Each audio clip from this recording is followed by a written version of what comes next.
എന്തായാലും ഈ ഒരു മത്സരത്തിലെ വിജയം തീർച്ചയായും ഏറ്റവും മനോഹരമായ രീതിയിൽ തന്നെ നല്ല പോയിന്റുകളും നല്ല മുന്നേറ്റങ്ങളും പോയിന്റ് പട്ടികയിൽ അവർക്ക് ഉണ്ടാക്കി കൊടുക്കുമെന്നുള്ള ശുഭ പ്രതീക്ഷയിൽ അവിടെ കിക്ക് ഓഫ് ആവുകയാണ്. ഒരു കണക്കിന് നല്ലതായിരിക്കും. കാരണം ഞാൻ നേരത്തെ പറഞ്ഞിരുന്നു, ആ ഇമ്പാക്ട് പ്ലെയർ ഈ കേരള യുണൈറ്റഡ് FC പുതിയ നിരയിലേക്ക് വന്ന ആ ഒരു പുതിയ താരത്തെ, അദ്ദേഹത്തെ കുറിച്ച് വീണ്ടും കേരള യുണൈറ്റഡിന്റെ നല്ലൊരു ഓപ്പർച്യൂണിറ്റി.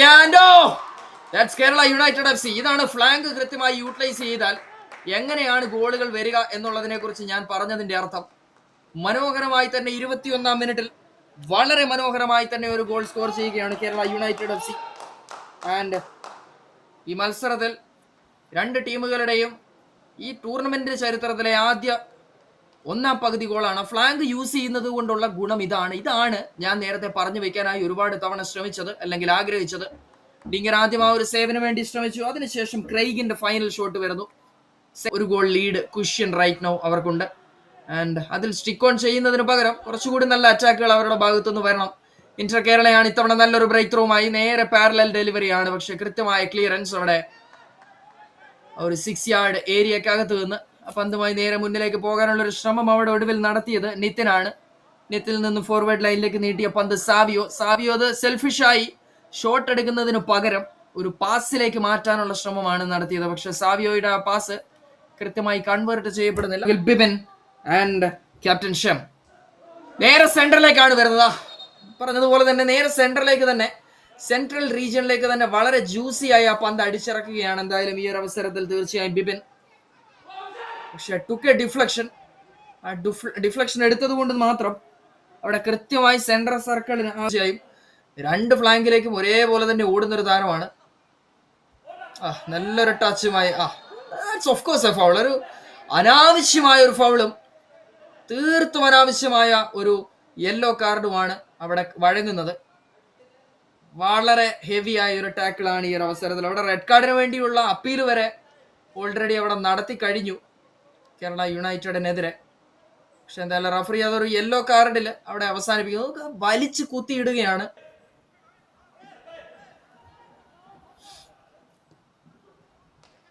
Long range attempt. എങ്ങ് നിന്നോ യാതൊരു പ്രതീക്ഷയും ഇല്ലാതെ നിന്ന ഒരു പോസിബിൾ ചാൻസിൽ നിന്നാണ്, ഒരു ഏരിയയിൽ നിന്നാണ് ആ ഒരു ലോങ് റേഞ്ച് അറ്റംപ്റ്റ് വരുന്നത്. നേരെ ആ പന്ത് എടുക്കുന്നു, ട്വിസ്റ്റ് ചെയ്യുന്നു, സ്ട്രെയിറ്റ് ഒരു കിക്ക് നേരെ പെനാൽറ്റി ഏരിയക്ക് അകത്തേക്ക് തന്നെ, ഫ്രെയിമിനകത്തേക്ക് തന്നെ. ഇന്റർ കേരളയുടെ ഫ്രീ കിക്ക് നേരെ പെനാൽറ്റി ഏരിയയിലേക്ക്. കൃത്യമായ ക്ലിയറൻസ് അവിടെ. നല്ല ക്യാച്ച് സിനാന്റെ ഭാഗത്തു നിന്നും. No pressure there from Sinan. കൃത്യമായി കർവ് ചെയ്ത ഒരു സെൻട്രൽ റീജിയനിലേക്കാണ് ആ പന്ത് കുത്തിയത്. പക്ഷെ ഗോൾ ഡീഷൻ ആയിരുന്നു അദ്ദേഹം തൃശ്ശൂർ മാജിക്കിന്റെ സ്ക്വാഡിലേക്ക്. ഓൾമോസ്റ്റ് തകർന്നു നിൽക്കുന്ന, അല്ലെങ്കിൽ ആ ഒരു വിജയം കാണാൻ കഴിയാതെ തോൽവികൾ ഒരുപാട് കണ്ടു നിൽക്കുന്ന ഒരു സിറ്റുവേഷനിലാണ്. ഇവിടെ അനാവശ്യമായ രീതിയിൽ ഒരു തർക്കത്തിലേക്കാണ് മത്സരത്തിന്റെ സിറ്റുവേഷൻസ് വഴിവെക്കുന്നത്. തീർത്തും അനാവശ്യമായ രീതിയിലാണ് ആ ഫൈനൽ മൊമെന്റിലെ തർക്കങ്ങൾ വരുന്നത്. ജഡേജയും അതുപോലെ തന്നെ മറ്റൊരുപാട് താരങ്ങൾ ഒരേപോലെ തന്നെ ഒരു സിറ്റുവേഷനിലേക്ക് വന്ന് ഇടപെടുന്നത് കാണാം.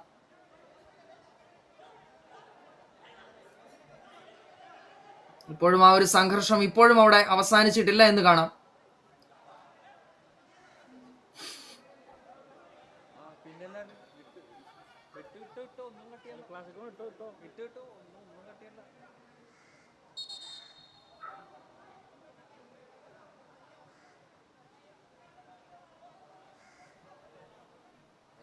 റഫറീസിന്റെ ഭാഗത്തുനിന്ന് തീർച്ചയായും ഇതിന് കൃത്യമായ ശിക്ഷ ഓരോരുത്തർക്കും വീതിച്ചു നൽകേണ്ട ഒരു സാഹചര്യം തന്നെ ഉണ്ടാവും. ഇപ്പോഴും ആ ഒരു തർക്കം ഇതുവരെ അവസാനിച്ചിട്ടില്ല. റൈറ്റ് ഫ്ലാങ്കിലേക്ക് മുന്നിലേക്ക് വന്ന ആ ഒരു പന്തിന് ശേഷമാണ് ആ ഒരു കോൺട്രവേഴ്ഷ്യൽ സിറ്റുവേഷൻ മുഴുവനായി അങ്ങനെ തന്നെ വന്നത്. എന്തായാലും വലിയ രീതിയിലുള്ള കാര്യക്ഷമമായ രൂക്ഷമായ ഒരുപാട് നല്ല ഫൈറ്റ് നമ്മൾ ഈ ഒരു അവസരത്തിൽ കണ്ടു കഴിഞ്ഞു ഓൾറെഡി. ആൻഡ് ഒരുമിച്ച് നിന്ന് കൂടി നിന്ന് 3 റഫറിമാരും ഈ ഒരു അവസരത്തിൽ ഓരോ താരങ്ങളെ വീതം കൃത്യമായി നോട്ട് ചെയ്യുകയാണ് ആ ഒരു യെല്ലോ കാർഡ് ശിക്ഷ കൊടുക്കാനായി. 88 മിനിറ്റുകളായിരിക്കുന്നു. ഫൈനൽ മൊമെന്റ് ആണ്. ഫൈനൽ മൊമെന്റിൽ പ്രത്യേകിച്ച് ഒരു ലീഡ് എടുത്ത് നിൽക്കുന്ന ഒരു സമയത്ത് കേരള യുണൈറ്റഡിനെ സംബന്ധിച്ചിടത്തോളം അങ്ങനെ ഒരു സിറ്റുവേഷനിലേക്ക് ഈ മത്സരത്തെ കൊണ്ടെത്തിക്കേണ്ട ഒരു ആവശ്യകത ഉണ്ടായിരുന്നില്ല. ആൻഡ് റഫറി സലാഹുദ്ദീൻ നേരെ സെൻട്രൽ പിച്ചിനകത്തേക്ക് 18 യാർഡ് ഏരിയക്ക് അടുത്തേക്ക് നടന്നെടുക്കുന്നു. ആൻഡ് ഒരു യെല്ലോ കാർഡ് അവിടെ നേരെ വീശുന്നു അഭിറാമിലേക്ക്.